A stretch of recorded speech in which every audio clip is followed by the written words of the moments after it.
My job is to provide for the safety and security of this country. My job is not to engage in political innuendo so you can go out to the sticks and get your 20-second hit in your fundraising article. Director, keep going, reclaiming your time, because the people of California are being underserved by your representation. If the president is not implicated, why not release everything that involves him? We have released everything, the president and anyone else's side, that is credible and lawfully be able to be released. Your fixation on this matter and baseless accusations that I'm hiding child pedophiles is disgusting. Anyone that says that needs to look at the stats alone and go back to the state of California, who's receiving the biggest surge in FBI resources through my redeployment because the cities of Los Angeles, San Diego, and San Francisco need it. Director, remembering your oath to tell the truth, did you ever tell Donald Trump his name is in the files? Welcome back to Right View Nation. Before we get into it, hit like, subscribe, share this video, and drop a comment right now. Was this real oversight or a made-for-TV political ambush? All right, let's go. So what we just watched was supposed to be a serious hearing. Instead, it turned into a shouting match where one side tried to manufacture a headline and the other side refused to play along. Sometimes with facts, sometimes with attitude, and sometimes with straight-up insults. First, let's talk about what actually mattered. And it wasn't the viral gotcha moment. Gentleman from Kentucky is recognized for unanimous consent. Mr. Chairman, I ask unanimous consent to submit two sets of documents. The first is a series of emails from the victims of Jeffrey Epstein. They are making FOIA requests to get their own FBI files and not having any success. So I want to bring attention to that by submitting that to the record. The second document that I want to submit to the record, for the record, I know we don't usually read these. This one's not readable. It's completely redacted for the most part, the first 50 pages.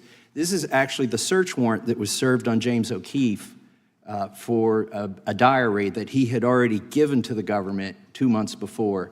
And as it turns out, there were no indictments here, yet he still doesn't know why he was raided, and I think he deserves to know. So, without objection. Thank you. The chair now recognizes the gentleman from California. Director, the first time you saw Donald Trump's name was in the Epstein files. Did you close the files or keep reading? I have reviewed not the entirety of the files, so you haven't reviewed all of the Epstein files? Personally, no. You're the director of the FBI. This is the largest sex trafficking case the FBI has ever been a part of. Buck stops at the top, and your testimony today is you have not reviewed all of the files. What I've been doing is been busy providing the safest country this country has seen in modern U.S. history in historic speed, because the men and women of the FBI are given the resources to reduce the homicide rate, to reduce the drug trafficking rate, to reduce the amount of children that are being trafficked, and the number of pedophiles. It sounds like those children being trafficked would appreciate the director reviewing the files. You said you don't know the number of times Trump's name appears in the files, so it could at least be 1,000 times. Is that right? The number is a total misleading factor. We have not released anyone's name in the Epstein files that has not been credible. Director, could it at least be 1,000 times? We have released every piece of legally permissible information. Okay, you can characterize the numbers however you want it. Reclaiming my time, Director.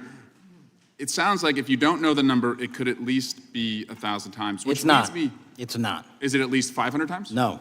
Is it at least 100 times? No. Then what's the number? I don't know the number, but it's not that. Do you think it might be your job to know the number? My job is to provide for the safety and security of this country. My job is not to engage in political innuendo so you can go out to the sticks and get your 20-second hit in your fundraising article. Keep going, reclaiming your time, because the people of California are being underserved by your representation. If the president is not implicated, why not release everything that involves him? We have released everything, the president and anyone else's side, that is credible and lawfully be able to be released. Your fixation on this matter and baseless accusations that I'm hiding child pedophiles is disgusting. Anyone that says that needs to look at the stats alone and go back to the state of California, who's receiving the biggest surge in FBI resources through my redeployment because the cities of Los Angeles, San Diego, and San Francisco need it. Director, remembering your oath to tell the truth, did you ever tell Donald Trump his name is in the files? I have never spoken to President Trump about the Epstein files. Did you ever tell the Attorney General that Donald Trump's name is in the Epstein files? The Attorney General and I have had numerous discussions about the entirety of the Epstein files and the reviews conducted by our team. Did you tell the Attorney General that Donald Trump's name is in the Epstein files? And we have released where President Trump's name is in the It's a simple attorney's question. file. Did you tell the Attorney General that the President's name is in the Epstein files? During many conversations that the Attorney General and I have had on the matter of Epstein, we have reviewed. The question is painstakingly simple. Who Did you can tell be- the Attorney General that Donald Trump's name is in the Epstein files? Yes or no? Why don't you try spelling it out if Yes you're or going to mock me? no, Director? Use the alphabet. Yes or no? No? A, B, C, Director, D, E, F? it Don't wanna sounds do like it? you don't want to tell us. Did you tell the Attorney General that Donald Trump's name was in the Epstein files?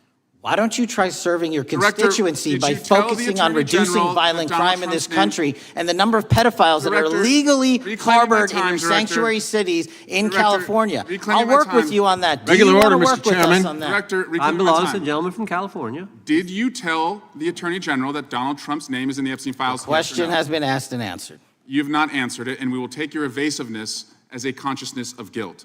Director, did Donald Trump ever say to you, just find and release the entire truth? Don't worry if I'm in it? The instructions from the administration were to release all credible information, and we have done that. Did Donald Trump ever provide information about Jeffrey Epstein as an informant? Donald Trump has not been, and I can only speak for the FBI, an informant of the FBI. So, Director, you've played this cute shell game where you say you can't release everything because the court has said that it legally is not allowed to be released, but the court calls bullshit. Judge Richard Berman said that when you went to the court, quote, information contained in the Epstein grand jury transcripts pales in comparison to Epstein investigation information and materials in the hands of the Department of Justice. So let's move on, Director. You wrote a book called Government Gangsters. You identified 20 individuals in that book. You put me on that list at the top of the list. Thank you. My children find it flattering. 20 of those individuals have been investigated or have had adverse actions. Director, considering that you have identified these people as, quote, government gangsters, will you recuse yourself from making any investigation decisions about these individuals? Anyone that has been terminated at the FBI has been done so No, the because question they failed again. to meet the muster in Director, their constitutional I will obligation. work on the audio-visual capabilities. I'm of going to the room so borrow that you your can hear me. terminology and call I'm reclaiming bullshit my on your time. entire career in I'm Congress. reclaiming my It has time, been a Director. disgrace to the American Director, people. I'm reclaiming my time. You can reclaim your Will you time all you recuse want. yourself? Mr. Chairman, you're going to allow a witness to speak, Mr. Chairman? Mr. Chairman, would you give... Recuse yourself, The gentleman has no time to... Mr. Chairman, would you recuse. admonish the witness not to insult members? The gentleman has no time. Mr. Chairman, The just committee will remember. quick point of order. Could the gentleman be extended an additional 20 seconds to complete his thoughts since the witness decided to interrupt him And continuously? then the witness will be able to respond if he wants. We'll make sure Thank he has you. time to do that. My question Gentleman, is, continue. will you, Director, recuse yourself, yes or no, from investigating or making decisions about the 60 individuals, including myself, that you identified as government gangsters? Yes or no? Time of the gentleman has expired. The No. witness may respond if he would like. And the answer was no, as I heard. Correct. Okay. A congressman tried to put into the record emails from Epstein victims who say they're trying to get their own FBI files, and they're getting nowhere. That should stop everybody in their tracks. If you were victimized, and the government has files connected to your suffering, you shouldn't have to crawl through a maze of red tape to get answers. Protect privacy, follow the law, fine, but don't hide behind bureaucracy while victims beg for transparency. Then we hear about a heavily redacted warrant related to a raid where the claim is no indictments, and the guy still doesn't know why the government came through his door. Whether you like that person or not, the principle is simple. Federal power must be accountable. If agencies can raid first and explain never, we're not a free people. We're tenants in our own country. Now the main event. Congressman Swalwell goes right for the jugular. Trump's name is in the Epstein files. How many times? 1,000? 500? 100? And here's where I'm going to be blunt. This wasn't about truth. This was about a number that sounds scary on cable news. Because anyone who's been around law enforcement or legal paperwork knows this. Names show up in files for 100 reasons. Witness statements, contact lists, third-party mentions, tips, rumors, interviews. A name being present does not equal guilt. If it did, half of Washington would be in prison based on somebody else's allegation. Swalwell then tries to corner the FBI director. Have you personally read all the Epstein files? The director says no. And yes, that sounds bad. In a perfect world, The head of the FBI reads everything on the biggest cases. But in the real world, the director is managing national security threats, violent crime, trafficking, cyber warfare, an entire machine. The real question isn't, did you personally count every page? The real question is, what is the process? Who reviewed it? What's being withheld and why? What's the timeline? Instead, we got theater. Swalwell demands a number. The director refuses, says the focus is misleading, and claims they've released everything credible and legally permissible.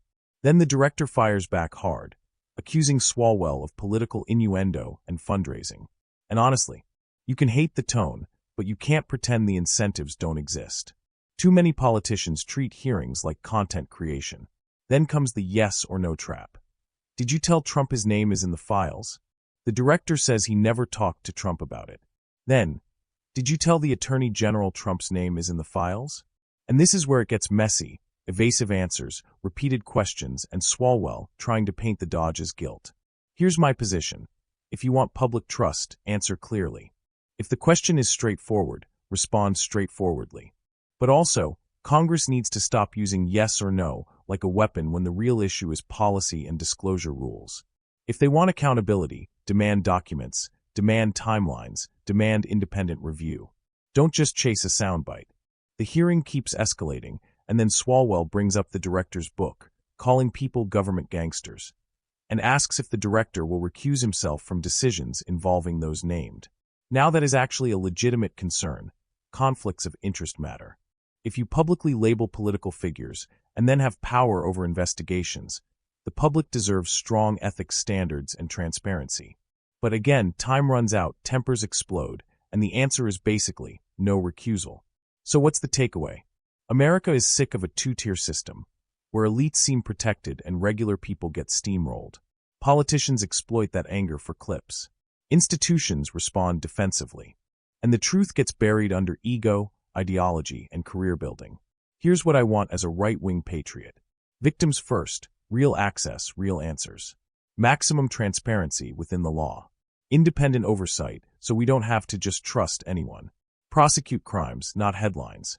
And stop turning justice into a partisan carnival. Now I want to hear from you. Was Swalwell doing oversight, or fishing for a narrative? And did the director defend the institution, or dodge accountability? If you enjoyed this, hit like, subscribe to Right View Nation, share this video, and comment your take below. Stay sharp, stay free, and I'll see you in the next one.